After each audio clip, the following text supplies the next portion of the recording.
Hello friends, मैं करीम Ahmad Siddiqui advocate. आप देख रहे हैं मेरा YouTube channel legal and social awareness. इस एपिसोड में मैं बात करने जा रहा हूं पिछले हफ्ते ऑनरेबल सुप्रीम कोर्ट में जो मामले दाखिल हुए हैं उन मामलों में से कुछ महत्वपूर्ण मामलों के बारे में, उनके हेडलाइंस के बारे में बात करेंगे और यह भी देखेंगे कि किस मामले की सुनवाई करते हुए ऑनरेबल सुप्रीम कोर्ट के माननीय न्यायमूर्ति महोदयों ने क्या महत्वपूर्ण टिप्पणियां की हैं। तो दोस्तों, शुरू करते हैं आज का ये वीडियो और देखते हैं कि इस संबंध में क्या कुछ महत्वपूर्ण जानकारी है। वीडियो में आगे बढ़ूं इससे पहले अगर आप मेरे चैनल पर नए हो तो मेरे चैनल को सब्सक्राइब करके बेल बटन को हिट कर दें, जिससे कि भविष्य में मेरे द्वारा जो वीडियोस अपलोड किए जाते हैं उसका नोटिफिकेशन आप तक पहुंचता रहे। और ये जानकारी अगर आपको अच्छी लगती हो तो वीडियोस को लाइक और शेयर अवश्य करते रहा करें। दोस्तों साथियों, पिछले हफ्ते आपने अखबारों और टीवी चैनल के माध्यम से सुना होगा कि झारखंड के धनबाद जिले में एक एडिशनल डिस्ट्रिक्ट जज महोदय सुबह मॉर्निंग वॉक पर निकले हुए थे तो एक ऑटो उनको टक्कर मारकर निकल जाता है। पहली नज़र में तो यह मामला हादसा लग रहा था, लेकिन जब सीसीटीवी फुटेज प्रकाश में आया तो यह क्लियर हो गया कि यह हादसा नहीं है बल्कि उनका मर्डर किया गया है। तो ऑनरेबल सुप्रीम कोर्ट ने इस मामले में पहले तो सुप्रीम कोर्ट के बार एसोसिएशन के पदाधिकारियों के द्वारा कि ऑनरेबल सुप्रीम कोर्ट इस मामले की स्वतः संज्ञान ले, क्योंकि यह जो मामला है यह न्यायपालिका पर हमला है। इसके बाद से ऑनरेबल सुप्रीम कोर्ट ने इस पूरी घटना पे स्वतः संज्ञान लिया और स्वतः संज्ञान लेते हुए ऑनरेबल सुप्रीम कोर्ट ने एक महत्वपूर्ण टिप्पणी की। सुप्रीम कोर्ट के मुख्य न्यायमूर्ति महोदय एन.वी. रमना और न्यायमूर्ति सूर्यकांत ने इस मामले की सुनवाई करते हुए कहा कि राज्य की लापरवाही को नज़रअंदाज नहीं किया जा सकता है। ऑनरेबल न्यायमूर्ति महोदयों ने कहा कि धनबाद एक माफिया क्षेत्र है जहां इससे पहले भी कई एडवोकेट्स की हत्या हो चुकी है और कई जजों के ऊपर हमले हो चुके हैं।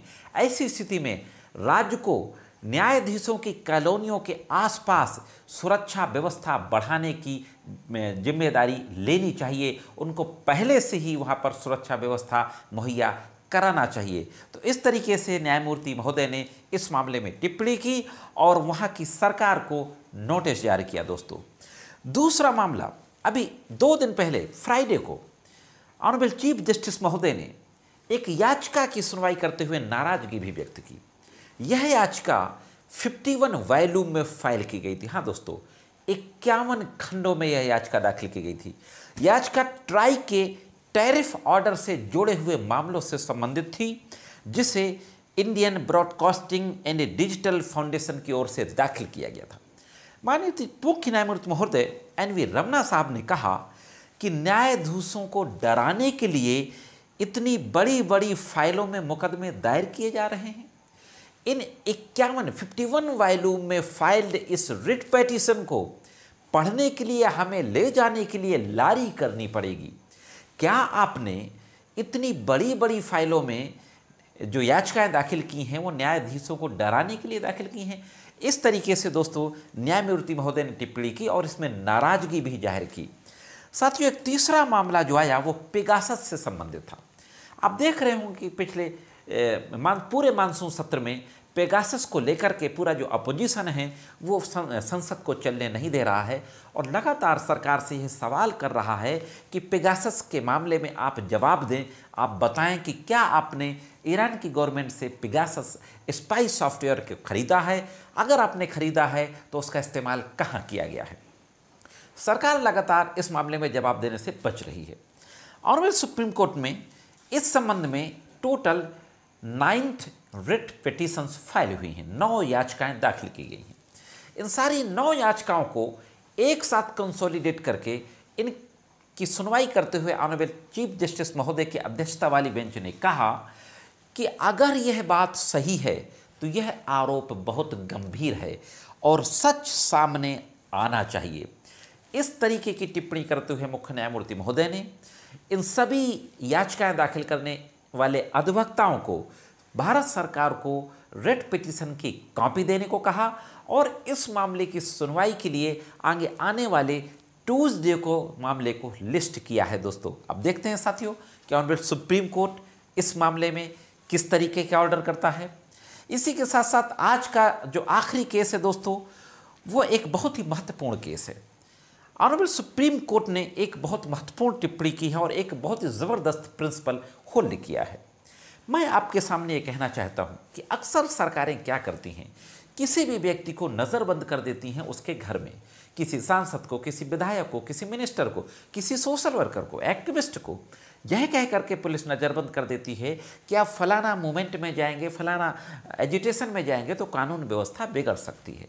तो यही सवाल है कि क्या कानून व्यवस्था की संभावित बिगड़ने की आशंका को लेकर किसी को नज़रबंद किया जा सकता है?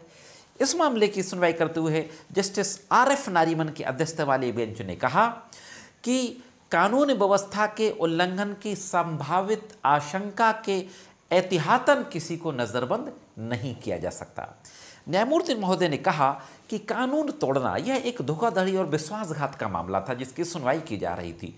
न्यायमूर्ति महोदय ने कहा कि निश्चित रूप से कानून व्यवस्था को तोड़ा गया है और वह व्यक्ति प्रभावित हुआ है जिसके साथ क्राइम कमिट हुआ है, लेकिन इससे यह नहीं कहा जा सकता कि सार्वजनिक व्यवस्था प्रभावित हुई है।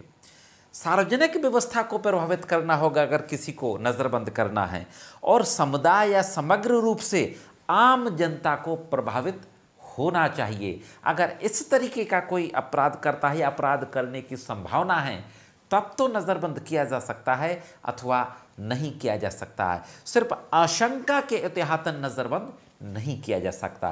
तो यह थे दोस्तों पिछले हफ्ते ऑनरेबल सुप्रीम कोर्ट में जो कुछ मामले आए उनमें से कुछ महत्वपूर्ण मामलों की हेडलाइंस। यह जानकारी आपको कैसे लगी? आज के वीडियो में सिर्फ इतना ही। कमेंट्स करके जरूर बताएं। मिलते हैं किसी अन्य वीडियो में कानून की कुछ अन्य जानकारियों के साथ।